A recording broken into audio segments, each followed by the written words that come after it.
నమస్తే, welcome to 99 TV. Ayodhya Kashi ఆలయాలే target, అలాగే ఢిల్లీలోని ప్రధాన కూడళ్లలో ఉన్న వైటల్ ఇన్స్టాలేషన్స్ కూడా టార్గెట్. ఈ విషయం ఎవరు చెప్పారు? అల్ ఫలాహ్ యూనివర్సిటీలో ప్రొఫెసర్గా పనిచేస్తున్న highly educated doctor Shaheen. Doctor Shaheen background చూస్తే ఆశ్చర్యం వేస్తుంది. ఫరీదాబాద్లో ఆవిడకు ఒక ముగ్గురు సోదరులు, అందులో ఒక చిన్న తమ్ముడు ప్రస్తుతం ఆమెతో కలిసి పనిచేస్తున్నాడు. ఈ మొత్తం ఈ టెర్రర్ నెట్వర్క్కి సంబంధించి వాళ్ళు ఒక ఎన్క్రిప్టెడ్ చాటింగ్ అంతా కూడా ఈ ఇన్వెస్టిగేషన్ ఏజెన్సీస్ వాళ్ళ విచారణలో బయటపడింది. ఆమెను అడిగారు వాళ్ళు, ఏమ్మా ఇంత బాగా చదువుకున్నావు కదా, ఏమ్మా రోగం నీకు ఈ యాక్టివిటీస్ చేయడానికంటే, I was influenced by one of our paramedical staff in Srinagar medical college అని చెప్పింది. బహుశా జమ్మూ కాశ్మీర్లో ఉన్న మెడికల్ కాలేజీలో ఆమెని డిస్మిస్ చేశారట ఆ కాలేజీలో. మరి అలాంటి ఆమెని ఎలాంటి బ్యాక్గ్రౌండ్ చెక్ చేయకుండా ఈ అల్ ఫలాహ్ యూనివర్సిటీ ఎలా తీసుకుంది? ఆమెను తీసుకుంది అనుకుందాం. ఆమెతో పాటు డాక్టర్స్ నెట్వర్క్లో, ఈ వైట్ కాలర్ టెర్రర్ నెట్వర్క్లో ఉన్న ఒక ముగ్గురు కూడా అదే కాలేజీలో. ఆమెను ఇన్ఫ్లుయెన్స్ చేసింది ఒక ఇమాం, అతను ఒక పారామెడికల్ స్టాఫ్ సిబ్బంది. అతను ఇన్ఫ్లుయెన్స్ చేస్తే ఈమె ఇన్ఫ్లుయెన్స్ అయిపోవటం, హైలీ ఎడ్యుకేటెడ్, ఈమె ఇంకో 10 మందిని ఇన్ఫ్లుయెన్స్ చేయటం. అంటే జైషే మొహమ్మద్ వాళ్ళ నెట్వర్క్ ఎట్లా ఉంది అంటే, ఈసారి they have drone parallel lines అనమాట. ఇప్పటిదాకా మాస్ నుంచి పికప్ చేయటం, కసబ్ లాంటి తిండి గూడు లేని వాళ్ళని ఐడెంటిఫై చేసి వాళ్ళని ప్రేరేపితం చేయటం ఫండమెంటలిజం వైపు. వాస్తవంగా ఇస్లాం ప్రీచ్ చేసిన దానికి భిన్నమైన వాదాన్ని తెర మీదకి తీసుకొచ్చి అదే ఇస్లాంని భ్రమింపచేసి వాళ్ళని అందులోకి లాగి, పూర్తిగా మతమోఢ్యంలోకి లాగి ఇలాంటి విద్రోహ చర్యలకి పాల్పడటానికి జైషే మొహమ్మద్ ఎంచుకున్న మార్గం ఏంటంటే వైట్ కాలర్ క్లాస్ని పట్టుకోవటం. డాక్టర్స్ని పెద్దగా ఎవరు వాళ్ళు సస్పెక్ట్ చేయరు. మెల్లో స్టెథోస్కోప్ పెట్టుకుంటే ఓహో డాక్టర్ అనుకుంటారు, కానీ చేతిలో ఏముందో చూడరు. చేతిలో ఐఈడి బాంబ్స్ ఉంటున్నాయి. దగ్గర 200 ఐఈడి బాంబ్స్ పేల్చాలి డిసెంబర్ 6 ఉన్న బాబ్రీ మసీద్ డిమాలిషన్ డే నాడు ఉగ్రకుట్రకి పథక రచన చేసింది జైషే మొహమ్మద్. ఆ జైషే మొహమ్మద్ యొక్క మహిళా విభాగానికి ఈవిడ భారతదేశానికి కమాండర్ అనమాట. దాని మహిళా విభాగం అంతర్జాతీయ కమాండర్ ఎవరంటే ఇంటర్నేషనల్ చీఫ్ మసూద్ అజహర్ సోదరి, ఆవిడ చూస్తుండే. సో ఇప్పుడు మనం అప్రమత్తం కావాల్సింది ఏంటంటే, ఇప్పటి వరకు టెర్రరిజాన్ని కేవలం మాసెస్కి మాత్రమే, అట్టడుగు పేద నిరుపేద వర్గాల్లో ఉన్న ముస్లింలు మాత్రమే ఐడెంటిఫై చేసి వాళ్ళని లాక్కుంటూ వస్తున్నారని అనుకుంటున్నాం కదా. కాదు, ఈసారి పంథా మార్చింది జైషే మొహమ్మద్. ఎప్పుడు అండి, పాముకు 2 తలలు ఉంటే ఒకవైపు నరికేస్తే రెండో తల నుంచి బుసకొట్టడం నేర్చుకుంది జైషే మొహమ్మద్ చేస్తుంది కూడా ఇప్పుడదే. ఈవిడ ఇంకా ఏం చెప్పారు, మొన్న ఈ సిగ్నల్స్ దగ్గర బాంబ్ బ్లాస్ట్లో చనిపోయిన డాక్టర్ ఉమర్ ఉన్నాడు. డాక్టర్ ఉమర్ ఈవిడికి అత్యంత సన్నిహితుడు. వీళ్ళిద్దరూ కలిసి ప్లాన్ చేసింది ఏంటి, కాశీ, అయోధ్య, ఇంకా బోళ్ళన్ని. ఎప్పుడు? డిసెంబర్ 6.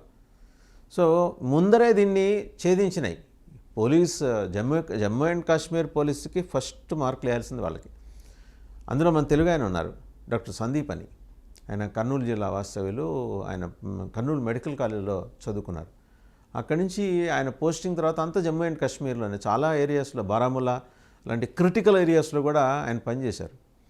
ఆయన ఈ వచ్చిన ఒక వాల్ పోస్టర్లని బేస్ చేసుకొని దాని నుంచి లాగారు 2 నెలల పాటు. లాగితే ఇక్కడ తేలింది, అల్ ఫలాహ్ యూనివర్సిటీ దగ్గర తేలింది.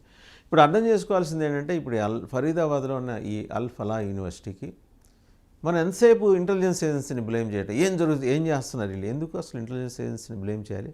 ఒక విద్యాసంస్థకి పర్మిషన్ ఇచ్చేప్పుడు, ఆ విద్యాసంస్థలో రిక్రూట్మెంట్లు జరుగుతున్నప్పుడు బ్యాక్గ్రౌండ్ చెక్ చేయాల్సిన బాధ్యత ఆ విద్యాసంస్థల యాజమాన్యాలకి, అలాగే సంబంధిత రాష్ట్రంలో ఉన్న విద్యాశాఖ, ఉన్నత విద్యాశాఖకి అండ్ మెడికల్ ఎడ్యుకేషన్ డిపార్ట్మెంట్కి సంబంధించి.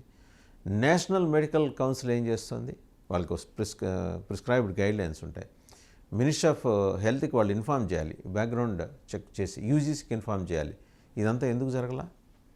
అసలు అది యూజీసీ పరిధిలోకి రాకుండా ఒక ప్రైవేట్ యూనివర్సిటీ అయితే, ప్రైవేట్ యూనివర్సిటీకి పర్మిషన్ ఇచ్చేప్పుడు ఆ పర్టికులర్ డిపార్ట్మెంట్స్ బ్యాక్గ్రౌండ్ చెక్ చేసినాయా లేదా? అండ్ ఇలా సస్పెండ్ అయిన వాళ్ళు, డిస్మిస్ అయిన వాళ్ళందరూ కలిసి వేరేగా యూనివర్సిటీ ఏమైనా పెట్టుకున్నారా? ఆ యాంగిల్లో ఎందుకు అసలు ప్రోబ్ చేయలేదు? కేవలం పోలీసుకు మాత్రమే బాధ్యత లేదు, ministry of education and department of medical education వీళ్ళకి కూడా ఉన్నది, నేషనల్ మెడికల్ కౌన్సిల్కి కూడా ఉంది.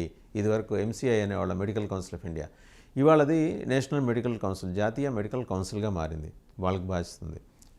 ఆ యూనివర్సిటీ క్యాంపస్, ఆ విజువల్స్ చూసాం, అల్ ఫలాహ్ యూనివర్సిటీ చూసాం. అది చూడంగానే ఆ వాతావరణం చూడగానే అనుమానాస్పదంగానే చాలా సస్పీషియస్గా ఉన్న యాక్టివిటీస్ అక్కడ జరుగుతాయని బేసిక్ నాలెడ్జ్ ఉన్న వాళ్ళు ఎవరైనా చెప్పగలరు. అలాంటి యూనివర్సిటీలో ఇంతకాలంగా ఇంతలా యాక్టివిటీ జరుగుతుంటే ఎందుకని మనం ఫైండ్ అవుట్ చేయలేకపోయాం. కేవలం ఇది పోలీస్కి సంబంధించిన ప్రశ్న కాదు, పౌర సమాజంకి కూడా సంబంధించిన ప్రశ్న కూడా ఉంది. ఆ చుట్టుపక్కల ఏం జరుగుతోంది. And department of education, MCA, medical council of India ఇదివరకు, ఇప్పుడు అది ఎన్ఎంసీ, నేషనల్ మెడికల్ కౌన్సిల్, వీళ్ళు ఎందుకు ఇన్వాల్వ్ కాలేదు. సో ఇప్పుడు ఇవన్నీ వస్తాయి, నెమ్మదిగా బయటకు వస్తాయి. ఇంకా ఏంటి, ఈవిడ ఏం చెప్పారు, రివల్యూషన్లో 200 IED bomb blast they want to carry out. దానికి సంబంధించిన మందుగుండు సామాగ్రి, సాధన సంపత్తి అంతా రెడీ చేసుకున్నారు. అండ్ ఇంకొక కారు కోసం ట్రేస్ చేస్తున్నారు. ఒక కారే అది బ్లాస్ట్లో అది డిస్మాంటిల్ అయింది కారు. ఇంకొక రెడ్ స్విఫ్ట్ కారు కూడా ఉందిట, దానికోసం కూడా సెర్చెస్ మొదలైనాయి. అండ్ ఈమె తండ్రి మాట్లాడతారు. And he is not aware of all these things. వాస్తవానికి తల్లిదండ్రులు ఎంత క్షోభ, అది వాళ్ళ కన్న తల్లిదండ్రులకి తెలియదు. మా అమ్మాయి ఇలాంటి యాక్టివిటీస్లో ఉందనే విషయం మాకు తెలియదని. ఆయన ఒక రిటైర్డ్ గవర్నమెంట్ ఎంప్లాయీ బాధపడుతున్నాడు. వాళ్ళ చిన్నబ్బాయి, పెద్దబ్బాయి ఎప్పుడో వెళ్ళిపోయాట, చిన్నబ్బాయి కూడా ఈమెతో కలిసి చేస్తున్న విషయం కూడా ఆయన నాలెడ్జ్లో లేదు. అండ్ చాలా చోట్ల డాక్టర్ ముజామిల్ ఆయన వదిన గారు అయితే ఏకంగా డినై చేస్తుంది. అసలు రూల్డ్ అవుట్, అతను అసలు ఇంట్రావర్ట్, అతని దీంట్లో ఇన్వాల్వ్ అవ్వటం ఏంటని. డాక్టర్ ఆదిల్ ఎవరు, వీళ్ళందరినీ జైషే మహమ్మద్ ఎలా పికప్ చేసింది, ఇది ఇప్పుడు మనం దాని మీద దృష్టి పెట్టాల్సిన కోణం. వాళ్ళకి ఏం అసైన్మెంట్ ఇచ్చింది, టాస్క్ ఏంటి, టాస్క్కి సంబంధించిన ఫండింగ్. అండ్ ఇంకొకటి అస్టానిషింగ్, ఇప్పుడు డాక్టర్ షహీం ఆవిడ ఫండ్ చేశారట. ఆవిడకి అంత డబ్బులు ఎక్కడి నుంచి వచ్చినాయి, where from she is getting, ఈ మొత్తం కూడా ఎగ్జామిన్ చేయాల్సిన అవసరం ఉంది. ఎలాగూ మొత్తం 4-5 ఏజెన్సీస్ పనిచేస్తున్నాయి. ఐబీ చేస్తోంది, ఇంటెలిజెన్స్ బ్యూరో చేస్తోంది, ఎన్ఐఏ చేస్తోంది, నేషనల్ ఇన్వెస్టిగేషన్ ఏజెన్సీ చేస్తోంది, ఎన్ఎస్జీ కూడా చేస్తోంది.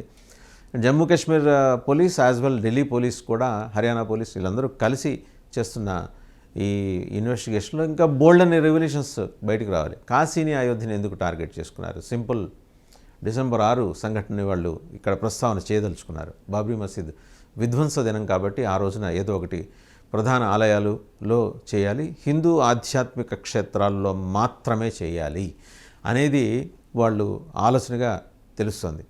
అండ్ ఎక్స్ప్లోజివ్స్ ఇంకెక్కడైనా దాచారా, ఐఈడీస్ అసలు ఎక్కడి నుంచి ఈ ట్రాన్స్పోర్టేషన్ ఆఫ్ ఎక్స్ప్లోజివ్స్ సాధ్యమవుతుంది? వీళ్ళకి అమోనియం నైట్రేట్ అమ్మిన డీలర్ని కూడా నిన్న అరెస్ట్ చేశారట. కేవలం అక్కడితో ఆగదు ఈ ఇన్వెస్టిగేషన్. అండ్ మళ్ళీ పదే మనం ఇక్కడ చెప్పుకోవాల్సిన అంశం ఏంటంటే, ఇన్వెస్టిగేషన్ ఏజెన్సీస్ రేయింబగళ్ళు కంటికి నిద్ర లేకుండా వాళ్ళు ఈ నిఘాని తీవ్రతరం చేయటం వల్లే మనం కంటిన్యూ నిద్రపోతున్నాం. 99 వాళ్ళు ఛేదించిన ఇలాంటి ర్యాకెట్స్ గురించి మనం ప్రస్తావన చేయం, వాళ్ళని అప్రిషియేట్ చేయం. ఒక్కటి బయటపడంగానే ఇంటెలిజెన్స్ వైఫల్యం, మనకు ఏ రైట్ ఉందని ఇంటెలిజెన్స్ వైఫల్యం అంటాం. సో మనం చాలా కాన్షియస్గా ఉండాలి. పౌర సమాజంగా మనం చేసుకోవాల్సింది ఏంటి, మనం ఎంత అప్రమత్తంగా ఉండాలని చేసుకుంటూ వాళ్ళు చేస్తున్న ఎఫర్ట్స్ని గవర్నమెంట్ ఆఫ్ ఇండియా కానీ and different states police departments కానీ వాళ్ళ నిఘా విభాగాలు కానీ వాళ్ళు చేస్తున్న ఎఫర్ట్స్ని మనం ప్రశంసించాలి ఖచ్చితంగా. ఎందుకంటే ఈరోజు ఇందాకే చెప్పుకున్నట్టు ఒక సీనియర్ సూపరింటెండెంట్ ఆఫ్ పోలీస్ ఒక చిన్న క్లూ ఆధారంగా ఆయన మొత్తం చేసుకుంటూ వచ్చారు. సో ఈరోజు డాక్టర్ షహీం ఇంకేమేం చెబుతుందో, కాశీ, అయోధ్య, కార్తీక మాసం, మార్గశిర మాసం, సో వాళ్ళు చాలా జాగ్రత్తగా చదువుకొని మరీ హిందువులకి పవిత్రమైన మాసాలు ఏంటి, క్రౌడ్ ఎప్పుడు ఉంటుంది, ఏ క్షేత్రాల్లో ఉంటుంది అన్నీ తెలుసుకొని మరి రంగంలోకి దిగుతున్నారు. కాబట్టి అప్రమత్తంగా ఉండండి. మీరు మాత్రమే కాకుండా అక్కడికి వెళ్ళే పిల్గ్రిమ్స్ వాళ్ళకి కాకుండా వాళ్ళ చుట్టుపక్కల ఉన్న కూడా అప్రమత్తం చేయండి అనే ఒక సజెషన్ అయితే కేంద్ర ప్రభుత్వం నుంచి వస్తుంది.